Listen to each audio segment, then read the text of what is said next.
A young father, on a road trip with friends, was suddenly and violently thrust into a new world, all resulting from a car accident, the world of disability. In this episode of Connect for Life, the podcast, CEO Melanie Taddeo from the National Office in Mississauga visits Mark Brown in Connect for Life's Scarborough office. Mark shares with listeners how one single day changed his life irrevocably, how he spent half a year in rehab, and how he adapted to living life as a paraplegic. Most importantly, Mark points out that with the right supports, and in his experience, many of those supports came from Connect for Life, anyone with a disability can thrive and succeed.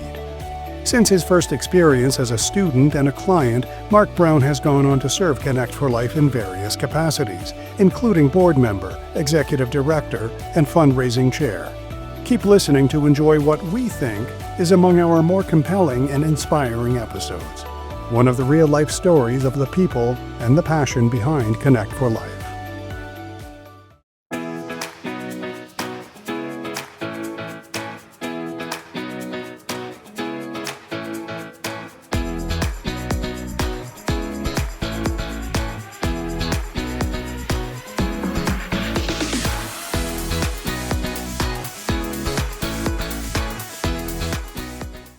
Welcome to Connect for Life, the podcast. Today, we'd like to hear a little bit about Mark Brown. Mark, please share your story with us. My story started back in 1996.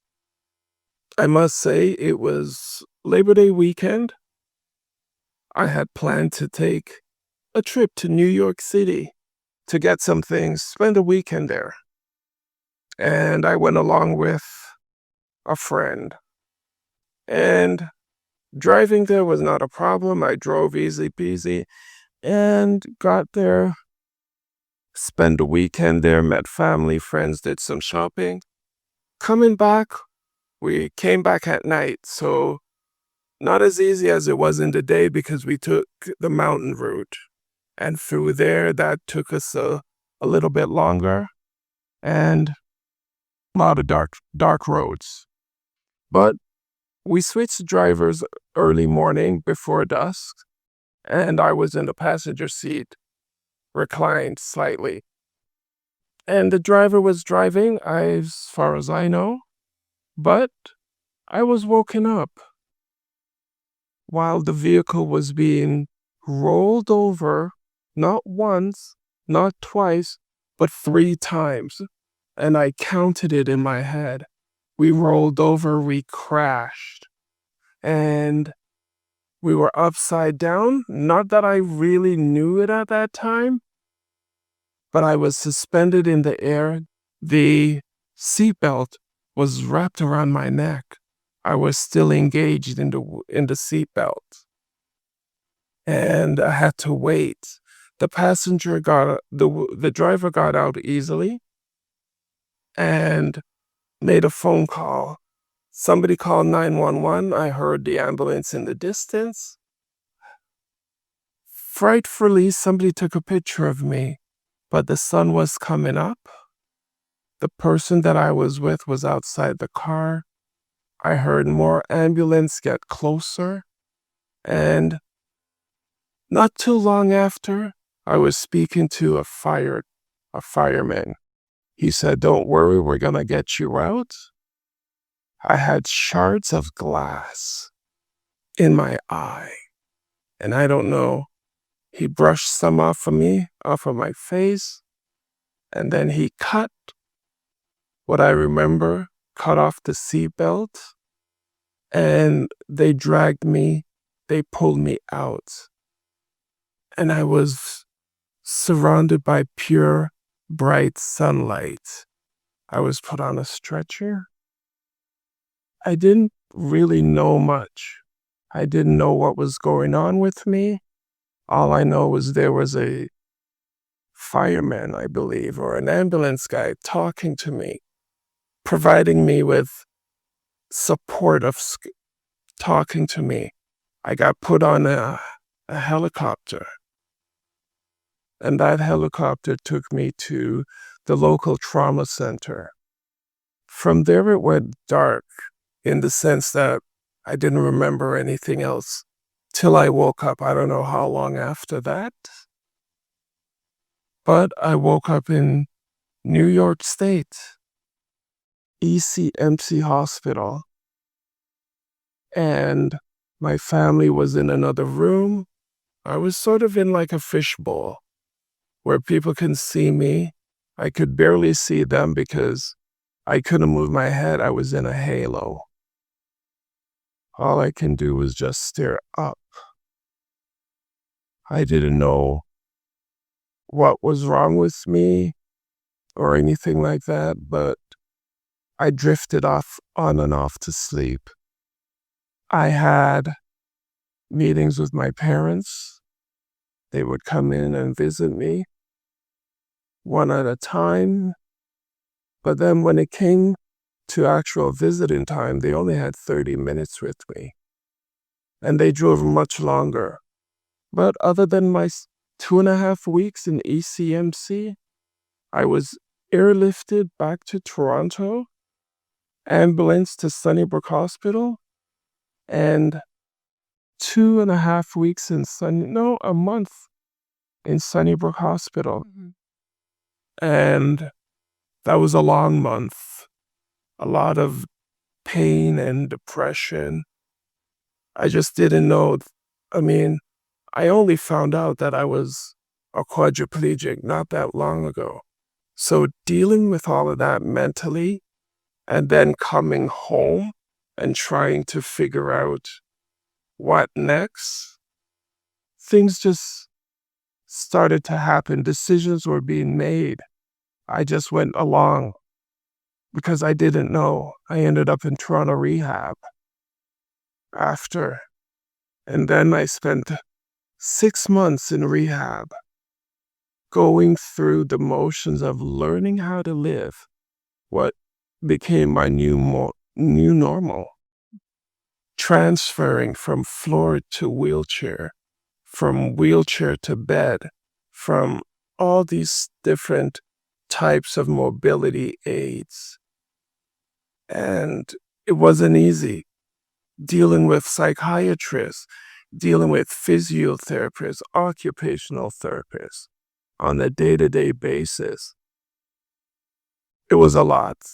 It was overwhelming, and it didn't help with the depression and anxiety because for me, I was a young father. But I must say, through that particular journey and realizing that I wasn't by myself, that I had a child to take care of, I really had to do something. And that's when I came to Connect for Life. 2015 from 1996 is a long trip, but I made it. Made one phone call and it absolutely changed my life and my family's life. I joined the training program, the broadcast training program. For 6 months I dedicated my life to learning broadcasting. I wanted to be a broadcaster. I wanted to be on CP24 or something of that nature.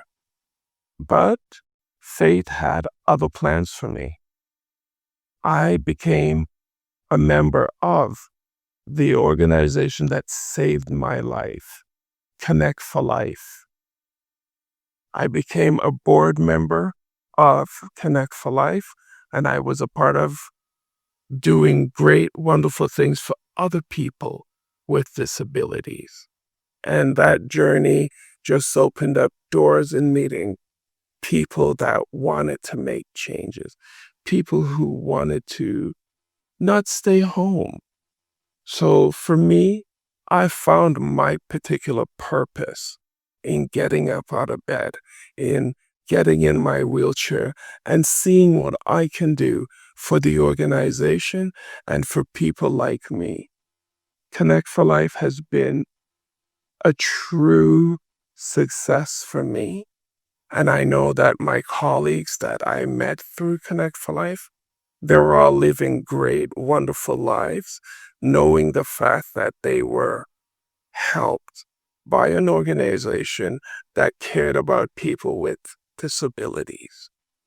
Honestly, if there's anybody that you know that is struggling with life, being disabled for the first time, being new to wheelchairs and walkers and anything to do with a disability, then get in contact with Connect for Life. Send them an email, CONNECT, the number 4 life.ca.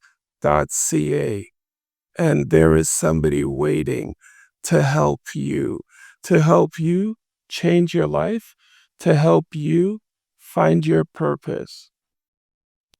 So I think it's fair to say, just based on your story, and thank you for sharing, that despite facing adversity in your life and acquiring a disability, there's still light at the end of the tunnel. And once you have the supports in place that you require, you can achieve your dreams and goals. Would you agree?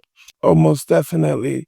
Having the support and finding out that I have a purpose made me feel like Superman, that I'm able to do anything and anything to help individuals like myself with a disability. Well, thank you so much, Mark, for sharing your story. It is inspirational, and you're definitely an ambassador for Connect for Life. And I encourage anybody that's interested in learning more about Mark's story to reach out to him at Mark at CONNECT, the number 4 life.ca. Until next time, we'll see you later. Thanks, Mark.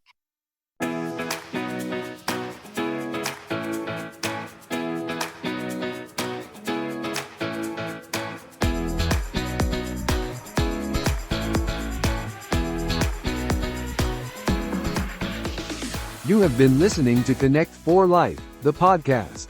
Connect for Life is a Canadian-based registered charity committed to eliminating barriers for people with disabilities.